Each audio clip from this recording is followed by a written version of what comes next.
Hi there, this is Igor Pechkovskyi with Woodinville Bellevue Commons, your real estate broker in the Eastside and Seattle area. I have another awesome market update for you, power-packed with a lot of good information, a lot of numbers, and there were a lot of business news that happened over the course of the last months that I'll make sure to highlight in the end of this video, so please stick around all the way till the end, and please like, subscribe, and here we go. Let's get going. I'll start this video by giving some hope, some potentially good news if you're a home buyer, because we all, let's face it, in this brutal real estate market that's been really hard starting this 2021, it's important to have some hope. I'm probably gonna crash it later on with some numbers, but here's some good news that I think potentially could happen coming into later this year. So first of all, it's really good that we're starting to open up our economy. If you've been around, a lot of restaurants are open, a lot of people getting outside. King County is already in the phase 3 of Governor's Inslee opening plan. So those are really exciting news. We're vaccinating about 2 to 3 million people a day in the United States, and it all looking positive. How can it affect real estate? I hope that there will be more inventory coming in months to come because more people will feel safe to list their properties and to get out there and be on the move again. So vaccinating is really important to getting real estate inventory up again. Another hope I have that increased interest rates that used to be really historically low at like 2.7 range, and now they're in the low 3 jump of interest rate, I hope will scare a few buyers away, and we've seen some listings starting getting openings on the calendar. You know, if usually the calendar would be completely booked and a lot of buyers wouldn't even have a chance to get into the property and see the property. Today, I start seeing those calendars starting to open up, and those are really good news. Another hope I have that as we're going into more summer months, people will start enjoying outside more. And again, I'm hoping for my buyers, right? If you're the buyer, especially if you work with me, the more summertime will come around, hopefully people will start going outside more, taking a little bit more vacation, go away, so that will slow demand for housing. And another big hope of mine, as schools start to open up and people go back to offices, but I hope the need to move will be decreased a little bit, because let's face it, if you're working from home and you have kids studying from home, that's no fun. Everyone's been looking for a little bit more space those days. So hopefully when kids start going back to school and people will realize maybe their space is not as small as they thought it is, I hope the demand will slow down a little bit as inventory will rise. So I believe it's a good time to be starting looking. If you're a buyer, it's a good time to be getting into the market. And this is my opening for this video. And now let's get into numbers and see how March has been coming into April. So here we go. So let's get going with numbers, shall we? Let's start with Seattle. I like to be starting with Seattle. Seattle is still on a very interesting path where the inventory in Seattle had actually been historically high over the course of the past 10 years. So for the months of March, we have 1,134 homes that were listed and sold, which is really high. It is a 27% increase year over year for inventory. And the interesting part, again, as people are moving out of Seattle, there are a lot of people moving into Seattle, so it's migration neutral. And we had seen the rise of prices as well. 52% of listings, 52%, look at this slide, had sold over asking. And the best part of it is, the interesting part, the median difference from list price to the sold price is 10%, which means that if the house is listed for $800,000, on average, 52% of these will sell at around $880,000, $900,000, but $880,000, 10% above list price. So that's a very interesting number. A lot of things going on in Seattle. The inventory, even that it's been increasing year over year, it's still pretty short. Half of a month of inventory in the city of Seattle, which would mean that everything would sell off. There will be only 15 days of inventory, so everything would sell off in 15 days. It's really strong seller's market. The median price, as you can see on this slide, $825,000, 4%. This is year over year, and every year is a little bit different, but $825,000 in median sales price in the city of Seattle. A few more things to add to Seattle. If you look at this historic graph of percentage of listings sold above the list price, 2021 is light bright blue, I hope that's correct color, light bright blue, 52%. It's kind of right there in the middle. 2018 for March, 63% of houses were selling over asking. There was 1756. Today is 52. So pretty Seattle is doing pretty good. The only way to get a deal in Seattle today is really to be buying a condo. The condo market has an increase of inventory, 2 months of inventory. Condos are moving a lot slower today, but don't get me wrong, good condos still sell. And as we open up more and people be going back to downtown, I think those numbers will be decreasing, the inventory will be decreasing, but there is still good condos there to buy if you would see yourself living in downtown Seattle again. So those are the numbers in Seattle. If you want to ask any specifics, just ask. Let's go to the east side right now. Well, the east side keeps surprising. I'll tell you that. I mean, it's another record high months after another record high months. And I mean, look at the inventory chart.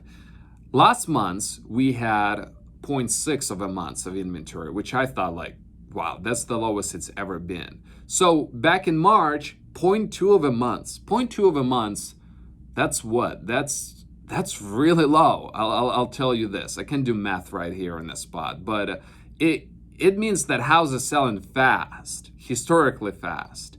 And 76% of homes had sold above asking price. 76%. Whoa. Median difference from the list price is 13%. So, and look at another one. Median home sale price is $1,350,000. It's growing really fast. So first of all, $1,350,000. The reason it's so high, because if you take West Bellevue, for example, the median price of a house in West Bellevue is $3 million today. That's also historically high, as it never been before. $3 million. So there are a lot of homes that sold there for $3 million, which is pushing the whole east side median price higher to 1.35. But still, overall, it's a very high number. So if homes are selling 13% above asking price on average, on a median price of 1.35, I have a number here written down. Don't think that I'm that smart. But $175,000 over asking on average, what the homes are selling on the east side today. Really high, what can I say, guys? Just because inventory is so low, I mean, those numbers are really crushing that hope that I provided up front when I started this video. I do hope it will change a little bit. I do hope that the room to breathe will open up over here in the next following months. But today, the east side is historically high, very low inventory, and prices are moving. So that's what it is for the east side. Let's look at another graph over here at how it compares to above asking percentages over list price. 76% light bright blue color here. We never had so many houses selling over asking on the east side in years below. So 18, the highest was 56. We're making another record at 76%. And to share a few more thoughts, I always thinking like, why it is this way, right? Like, is there a bubble? And maybe there is. If you go on YouTube and you put real estate market crash 2021, there'll be a lot of people saying that it's all about to crash. And who knows, maybe it will. We don't know the future. But the reality is that it all makes sense. Inventory is low because of COVID, and there are a lot of people with money here. period, right? A lot of people lose money.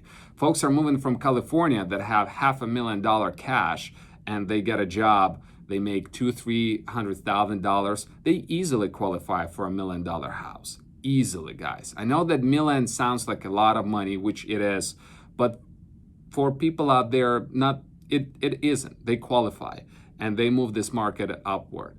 If that will change, we'll see, but that's my numbers for the months of March for you, and I'll wrap up this video with some really interesting business news articles that I saved for you. So let's jump into that.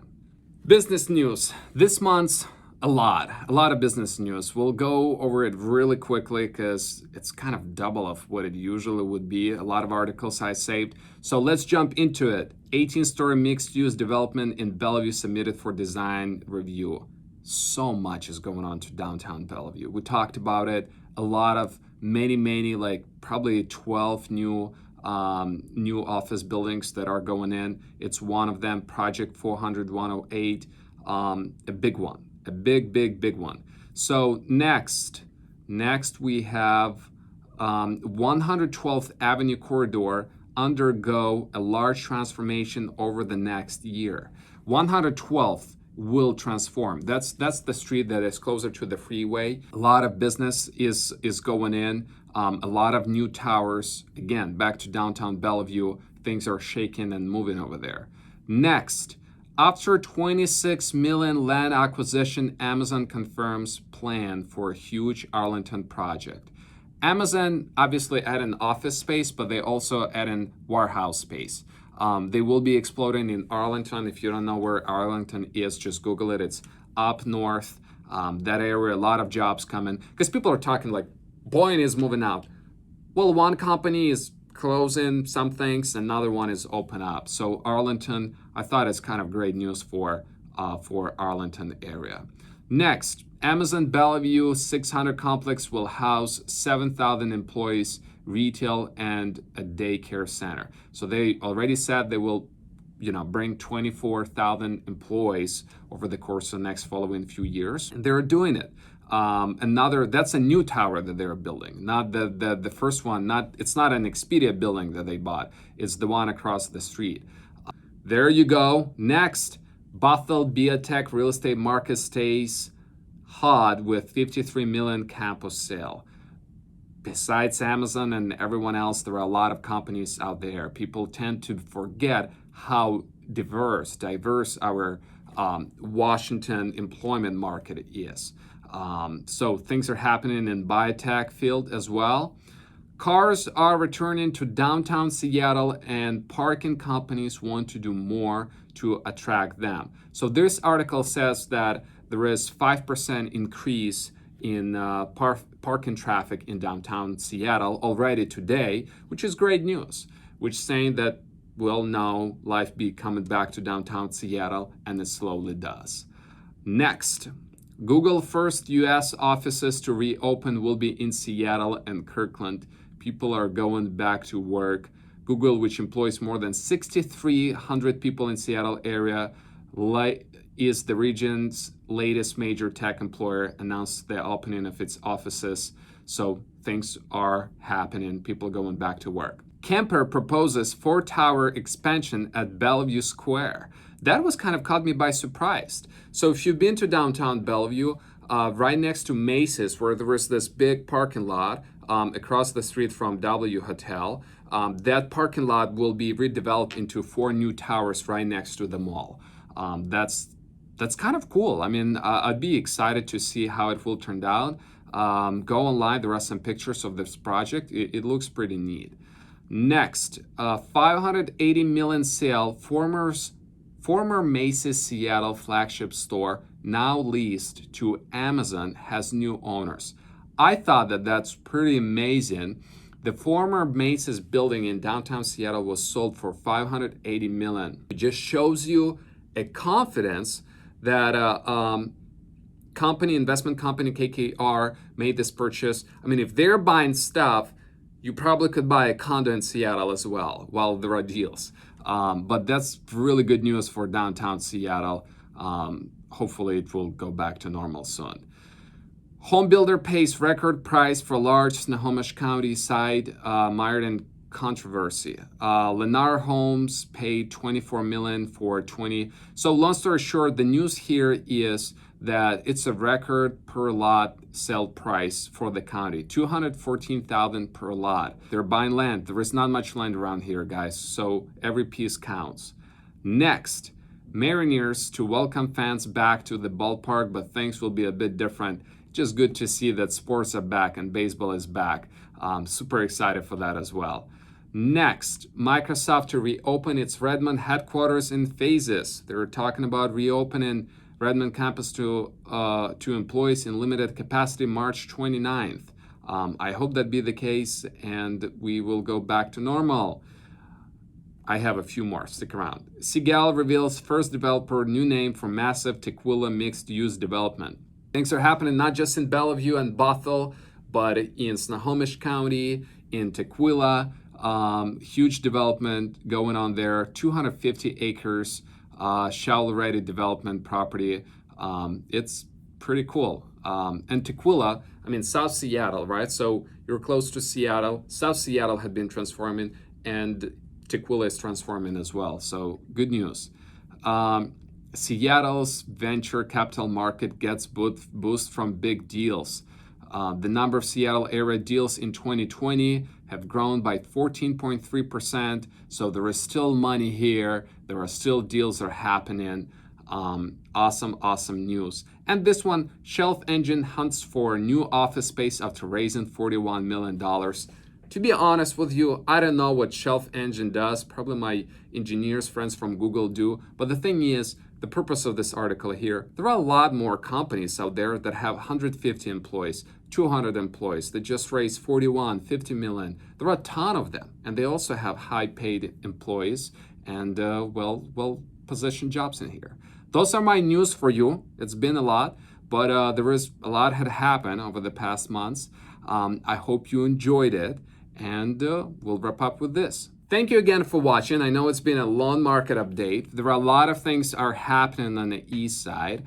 If you're the buyer, keep your head up. Don't lose hope. There is hope. We will, you have to compete in the hot market, but I believe that things will be open up a little bit here in the next following months. If you're the seller, I'll be recording a video what you should do to sell your home for the top dollar in today's market and don't leave any money on the table. What is the checklist for the seller on the property as well? So if you have any questions, please reach out. We're here to serve you. My number is somewhere here. And thank you so much. Please like, subscribe, and have a good day. Bye-bye.